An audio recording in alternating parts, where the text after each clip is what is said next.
नजर आएंगे। और प्रधानमंत्री गति शक्ति आर्थिक विकास के लिए भारत की एकीकृत बुनियादी ढांचा कनेक्टिविटी योजना है, जो आज अपने 2 साल पूरे कर रही है।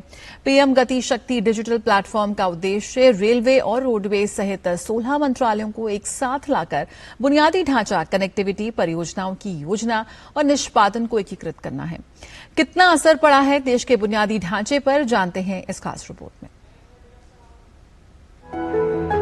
साल 2021 में जब भारत ने अपनी आजादी के 75वीं वर्षगांठ के अवसर पर देश में अमृत महोत्सव की शुरुआत का ऐलान किया, तो लाल किले की प्राचीर से पीएम मोदी ने देश को अब तक की सबसे बड़ी और महत्वाकांक्षी योजना दी, पीएम गति शक्ति योजना।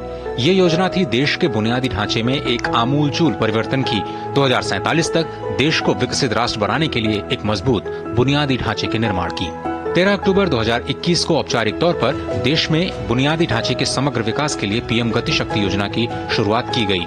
योजना का उद्देश्य देश में लॉजिस्टिक्स लागत को कम करना और बुनियादी ढांचे की परियोजनाओं के विकास में आ रही बाधाओं को दूर करना था। बुनियादी ढांचे को मजबूत करती पीएम गति शक्ति योजना। गति शक्ति का उद्देश्य देश में बुनियादी ढांचे से जुड़े 16 मंत्रालयों को एक साथ एक दिशा में कार्य के लिए प्रेरित करना है। पीएम गति शक्ति के तहत नेशनल इंफ्रास्ट्रक्चर पाइपलाइन में 111 लाख करोड़ रुपए के निवेश का लक्ष्य रखा गया। योजना में भारतमाला, सागरमाला, भारतनेट, रेलवेज, नागरिक उड्डयन, औद्योगिक और रक्षा गलियारा और ऊर्जा क्षेत्र की परियोजनाएं शामिल की गयी। 38 इलेक्ट्रॉनिक्स विनिर्माण क्लस्टर्स और 109 फार्मा क्लस्टर्स के विकास की भी योजना बनाई गई। सभी गांवों में 4G टेलीकॉम कनेक्टिविटी और 17,000 किलोमीटर की गैस पाइपलाइन परियोजना का निर्माण करने का भी लक्ष्य निर्धारित किया गया है। पूर्व से लेकर पश्चिम तक, उत्तर से लेकर दक्षिण तक भारत का इंफ्रास्ट्रक्चर बदल रहा है। दुनिया का सबसे बड़ा सोलर विंड पार्क आज भारत में बन रहा है। दुनिया का सबसे ऊंचा रेल ब्रिज आज भारत में है। 10,000 फीट से अधिक की ऊंचाई पर दुनिया की सबसे लंबी टनल आज भारत में है। दुनिया की सबसे ऊंची मोटरेबल रोड आज भारत में है। दुनिया का सबसे बड़ा क्रिकेट स्टेडियम आज भारत में है। दुनिया की सबसे ऊंची प्रतिमा आज भारत में है। एशिया का दूसरा सबसे बड़ा रेल रोड ब्रिज भी भारत में है। आज भारत दुनिया के उन देशों में है जहां ग्रीन हाइड्रोजन पर इतना बड़ा काम हो रहा है।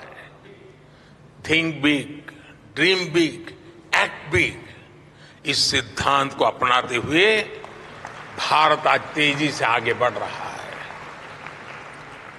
और कहा भी गया है, इतने ऊंचे उठो की, इतने ऊंचे उठो की जितना उठा गगन है। हम पहले से बड़ा निर्माण कर रहे हैं। हम पहले से बेहतर निर्माण कर रहे हैं। हम पहले से तेज गति से निर्माण कर रहे हैं।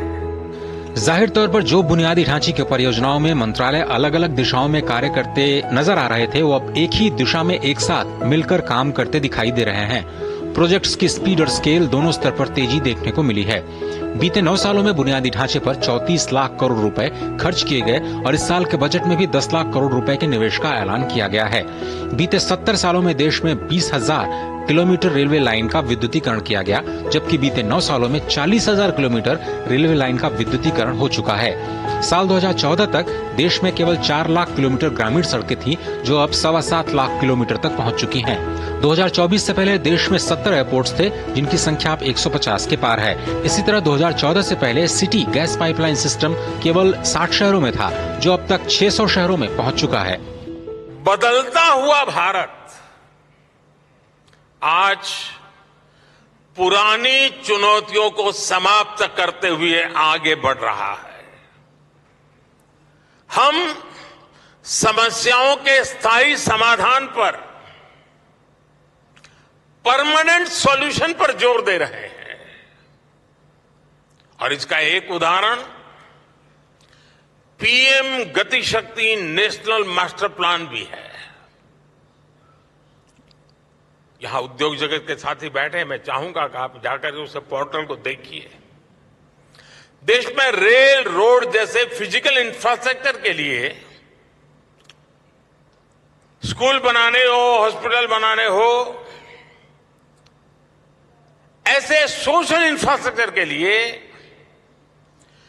पीएम गति शक्ति नेशनल मास्टर प्लान एक बहुत बड़ा गेम चेंजर साबित होने जा रहा है। इसमें अलग अलग लेयर के 1600 से ज्यादा अलग अलग लेयर्स के डेटा उसके अंदर डिजिटल प्लेटफॉर्म पर लाया गया है।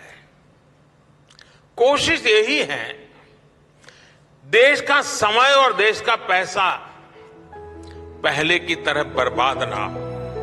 क्या फायदा होगा पीएम गति शक्ति योजना से? बुनियादी ढांचे की परियोजनाओं को मंजूरी मिलने में आसानी होगी। देश में एकीकृत लॉजिस्टिक ग्रिड और डेटा पोर्टल होने से योजनाएं लागू करने में आसानी होगी। पीएम गति शक्ति योजना से देश में यात्रा और माल ढुलाई की लागत में कमी आएगी। उद्योगों को बढ़ावा मिलेगा और निर्यात को और भी प्रतिस्पर्धी बनाने में मदद मिलेगी। नए औद्योगिक गलियारे और रक्षा गलियारे बनने से निवेश में भी बढ़ोतरी होगी। देश में मल्टी मोडल कनेक्टिविटी को बढ़ावा मिलेगा और रोजगार के नए अवसर पैदा होंगे।